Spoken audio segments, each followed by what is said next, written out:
श्रोताओं, आज एक बार फिर हम उपस्थित हैं स्वास्थ्य चर्चा कार्यक्रम में और आज हम बात करेंगे एक बहुत ही महत्वपूर्ण विषय पर। आज का हमारा विषय है मूत्र संक्रमण। यदि हम मूत्र संक्रमण की बात करें तो आप जानते हैं इसे यूटीआई के रूप में भी हम जानते हैं और ये संक्रमण हमारे स्वास्थ्य पर बहुत ही प्रतिकूल प्रभाव डालते हैं। मूत्र संक्रमण क्या होता है, इसके लक्षण क्या होते हैं, इस विषय पर बात करने के लिए मेरे साथ हैं मूत्र रोग, गुर्दा रोग और पथरी विशेषज्ञ डॉक्टर अंकित फुसकेले। डॉक्टर साहब नमस्कार। नमस्कार। जैसा कि मैंने कहा कि मूत्र संक्रमण प्रायः हमें हो जाता है जी। तो डॉक्टर साहब मूत्र संक्रमण के कारण क्या होते हैं और इसके लक्षण क्या होते हैं? जी, तो आज के लिए जो बहुत अच्छा विषय उठाया है मूत्र संक्रमण का, जी, तो हम इसको सिलसिलेवार बिंदुओं में समझ लेंगे। जी। पहली बात तो जैसे आपने पहले ही बता दिया है कि संक्रमण का मतलब होता है इन्फेक्शन जी, या कि संक्रमण। तो प्रायः जो पेशाब के संक्रमण होते हैं वो बैक्टीरियल इन्फेक्शन होते हैं, यानी कि बैक्टीरिया के द्वारा जनित होते हैं। जी। तो सबसे पहले अगर अपन लक्षणों की बात करें जी, तो जो भी मूत्र के संक्रमण है या इन्फेक्शंस हैं या यूरिन ट्रैक्ट के इन्फेक्शन हैं जी, तो उनकी जो मुख्य लक्षण है जी, वो तो रहता है पेशाब में जलन जी, और जलन भी सामान्य जलन नहीं होती जी। इस तरह के जो भी इन्फेक्शन आते हैं तो उनमें बहुत तीव्र जलन होती है, बहुत सीवियर जलन होती है जी। पेशेंट की अमूमन ये शिकायत होती है कि सर पेशाब में बिल्कुल आग जैसी लगी हुई है जी, जी, जी। दूसरा ये हो सकता है कि पेशाब के रास्ते से मवाद का झरना या दिखना, ये भी हो सकता है जी, और उसकी वजह से बुखार आना जी, और पेशाब की थैली वाले हिस्से में या किडनी वाले हिस्से में दर्द का उठना जी, ये सामान्य लक्षण होते हैं यूरिनरी संक्रमण या यूरिन ट्रैक्ट इन्फेक्शन जी।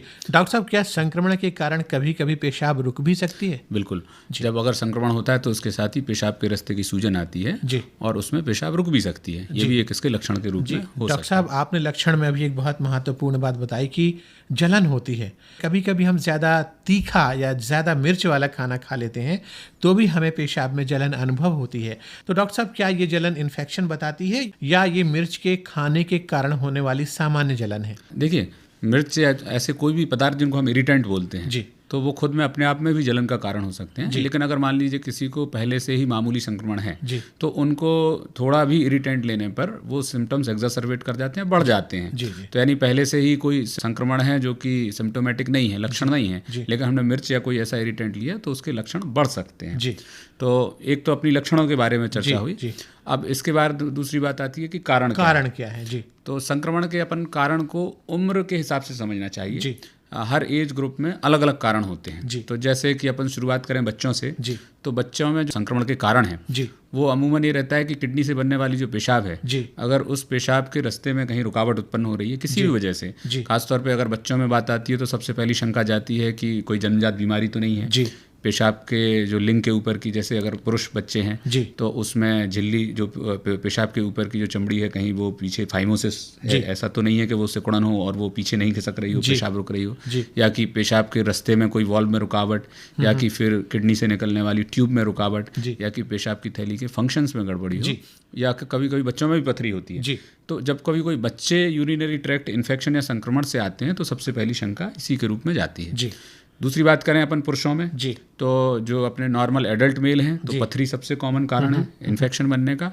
पथरी आती है और वो पेशाब के रास्ते में रुकावट करती है, पेशाब छिड़ती है तो उसमें इन्फेक्शन पनपता है जी।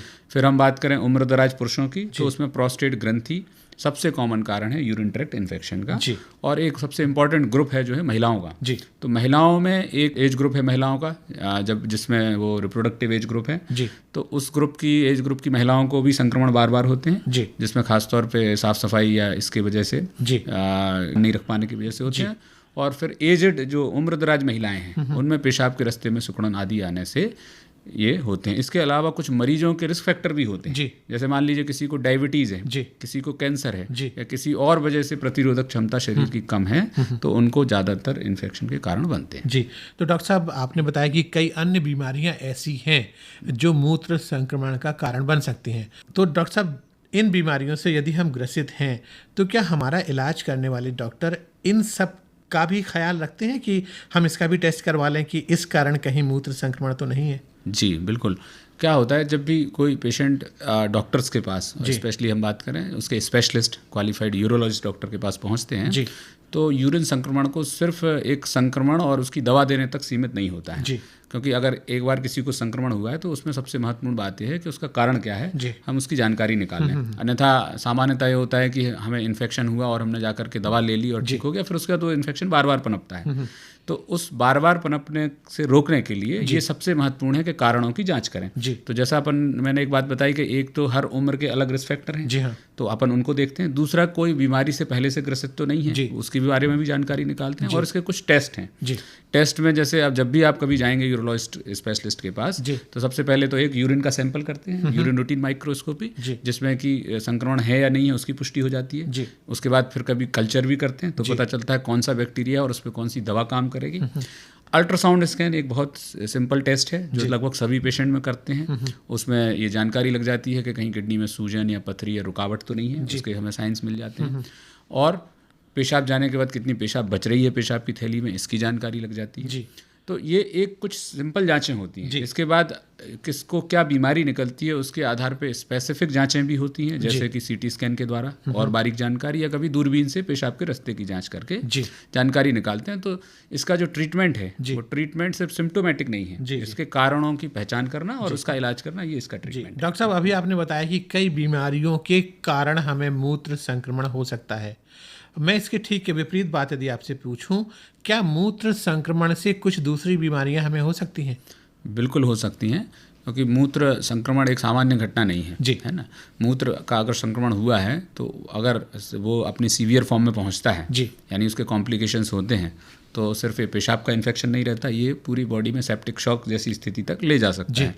लेकिन सबसे पहले तो अगर कहीं किसी को पेशाब में इन्फेक्शन हुआ तो सबसे पहले यूरिनरी ट्रैक्ट ही इफेक्ट होगा और उसके द्वारा किडनियों पे प्रभाव पड़ता है। तो ऐसे कई पेशेंट हैं, सैकड़ों पेशेंट हैं जिनको कि यूरिन का इन्फेक्शन हुआ, फिर इन्फेक्शन किडनी तक पहुंचा, जिसको पाइलोनेफ्राइटिस बोलते हैं। और किडनी में इन्फेक्शन की वजह से भविष्य में कभी किडनी का फंक्शन कम हो गया, किडनी ने काम करना बंद कर दिया, या किडनी के काम कम करने से ब्लड प्रेशर की बीमारी उत्पन्न हो गई, तो निश्चित तौर पर यूरिन का जो इन्फेक्शन होता है वो दूसरी अन्य बीमारियां भी कर सकता है। जी।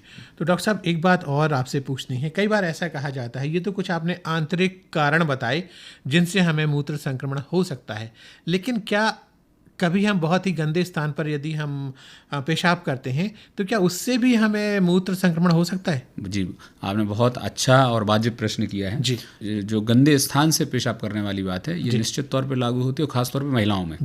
तो हम महिलाओं को जिनको यूरिन ट्रैक्ट के इन्फेक्शन होते हैं उनको सामान्यतः ये सलाह देते हैं कि जो पब्लिक यूरिनल्स हैं, अगर वहाँ पर जाकर के इस्तेमाल करते हो, खासतौर पे वेस्टर्न यूरिनल्स का, तो अपन को उसमें साफ़ सफाई का विशेष ध्यान रखने की आवश्यकता है। और इसके अलावा पब्लिक यूरिनल्स में मेल्स भी जाते हैं, तो वहाँ से भी इन्फेक्शन आ सकते हैं, यूरिन ट्रैक्ट के इन्फेक्शन।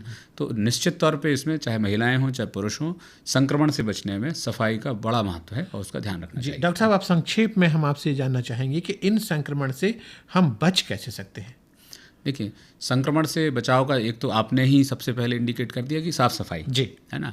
तो अगर हम अपने जो प्राइवेट पार्ट्स हैं, ऑर्गन्स हैं, उनके साफ़ सफाई का विशेष और नियमित ख्याल रखते हैं तो हमें इन्फेक्शन नहीं होगा। खासतौर पे हमें बच्चों में बड़ा ध्यान रखना चाहिए, क्योंकि एडल्ट हैं वो तो स्वयं से ध्यान रख सकते हैं, लेकिन बच्चों का उनके पेरेंट्स को ध्यान रखना पड़ता है। तो नंबर एक तो बात रहती है सफाई की। दूसरी ये रहती है कि अपना एक हेल्थ का नियमित चेकअप भी होना चाहिए। चेकअप ऐसा कि किसी को अगर शुगर हो रही है, कई बार शुगर खुद ही यूरिन ट्रैक्ट के इन्फेक्शन के साथ प्रेजेंट करती है, तो अगर हम अपना नियमित चेकअप करवा रहे हैं, ये जानकारी में रख रहे हैं शुगर है कि नहीं है, तो जानकारी लग जाएगी। अपने सिम्टम्स का ख्याल रखना चाहिए। कभी हमें बार बार पेशाब में जलन हो रही है या पेशाब के इन्फेक्शन बार बार बढ़ रहे हैं, तो हम उनकी जाकर के जांच करवाएं। तो ये अगर हम सतर्क रहेंगे तो इन्फेक्शन से बचाव होना संभव है। और डॉक्टर साहब, एक बात और श्रोताओं को बताना चाहूँगा कि आप सब हमेशा ये बात यहाँ आकर कहते हैं कि चिकित्सा तकनीक इतनी ज़्यादा बढ़ गई है, इतनी आधुनिक हो गई है कि यदि समय रहते हम इन संक्रमणों पर ध्यान दे लें तो हर तरह का इलाज संभव है हमारे ठीक होने के लिए। मैं आपकी इस बात से सहमत हूँ। और तकनीकी जो बड़ी है वो इलाज के दृष्टिकोण से अगर देखें तो तकनीकी, अब आजकल पथरी का इलाज देखें, किसी भी तरह के ऑपरेशन हैं वो एंडोस्कोपिक या दूरबीन या लेजर पद्धति से होते हैं। ये लेकिन इलाज की बात है।